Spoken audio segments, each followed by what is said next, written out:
네, 여러분 안녕하세요. 오늘은 지금 고등학교 1학년 학생들이 수능을 보게 된 대입을 보게 되는 2024년 대입에서 봉사활동 영역에 관한 이야기를 좀 해볼까 해요.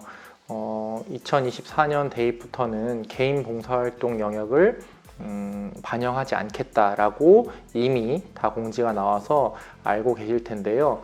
그럼 개인 봉사활동이 없으면 봉사활동을 어떻게 실시를 해야 하고 봉사활동 시간과 봉사활동 내용은 어떻게 채워가야 될지에 대해서 궁금해하는 학생들이 많이 있더라고요. 자, 오늘 제가 차근차근 말씀을 드릴 테니까 영상 보시고 지금 1학년 때부터 봉사활동을 꾸준히 좀 채워가시길 바라겠습니다.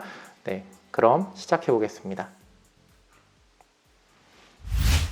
네, 2024년도 대입부터는 학교 교육 계획에 따라서 교사가 지도한 봉사활동 실적은 반영을 하고 개인이 직접 수행한 봉사활동 실적은 반영을 하지 않는다라고 하였습니다. 이 말은 개인 봉사활동을 하는 것 자체를 막는다기보다 대학 입시에서는 학교에서 실시한 봉사활동 실적만을 반영을 하겠다는 얘기가 되겠죠.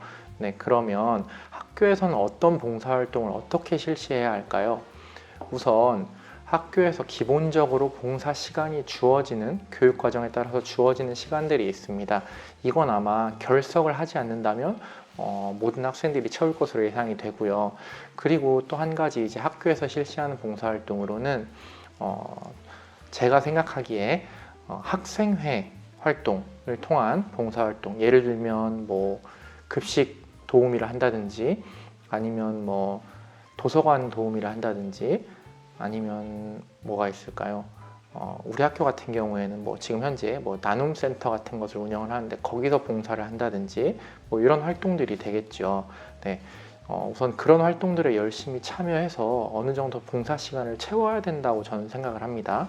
또한 학생들 간의 멘토-멘티 활동이라든지 다양한 이 교우 관계를 통해서 거기에서 봉사활동을 실시하는 경우들도 많이 봤습니다.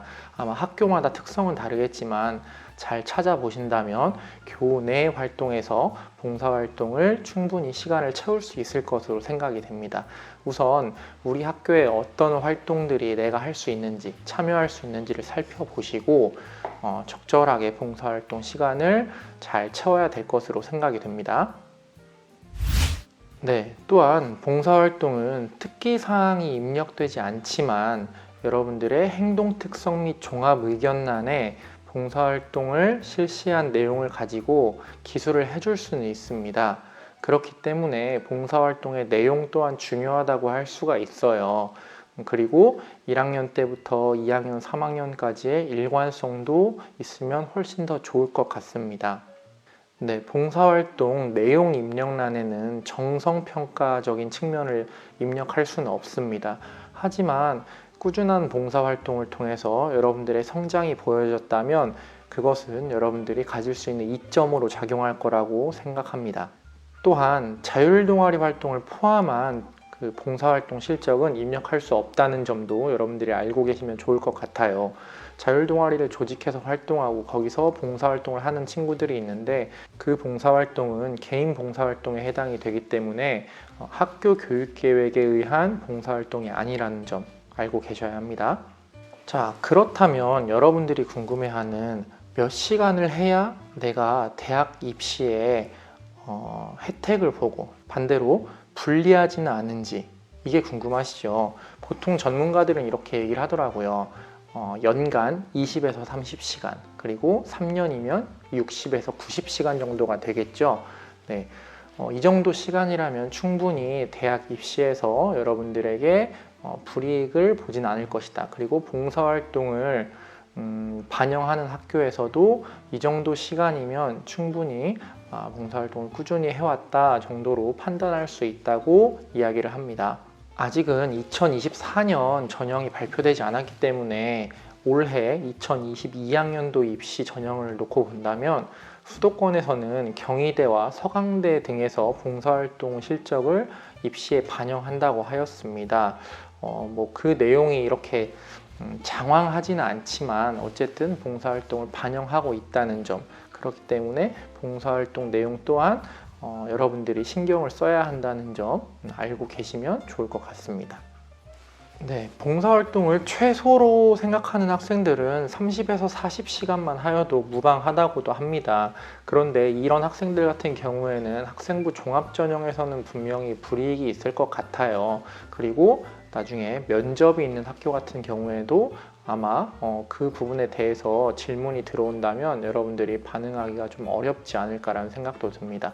그렇기 때문에 여러분들이 학생부 종합전형을 생각하고 있다면 어느 정도 봉사활동 시간 그리고 봉사활동 내용에도 신경을 써서 1학년 때부터 준비를 하시기를 바라겠습니다. 네, 봉사활동이라는 것은 번거로운 일이라고 생각하면은 여러분들이 하는 의미가 없겠죠. 네, 따라서 봉사하는 것은 나에게 의미 있는 일이다 라는 인식을 가지고 참여를 하는 것이 입시에도 도움이 될 것이라고 생각을 합니다. 입시 점수를 따려고 하는 봉사활동이 아닌 다른 사람에게 베풀 수 있는 마음이 있는 봉사활동을 진행한다면 충분히 여러분의 입시에도 도움이 될 수 있다고 봐요. 네, 이렇게 봉사활동을 통해서 자신을 돌아볼 수 있고 타인에게 기여할 수 있는 점을 찾는 것이 무엇보다 중요한 과정인 것 같습니다. 네, 지금부터 여러분들 봉사활동을 꾸준히 쌓아간다면 아마 입시에도 큰 도움이 되지 않을까 생각합니다. 네, 여러분들 지금 아마 힘든 나날들을 보내고 있을 텐데 하나하나 챙겨가는 시간 가지면 좋을 것 같습니다. 제가 응원하겠습니다.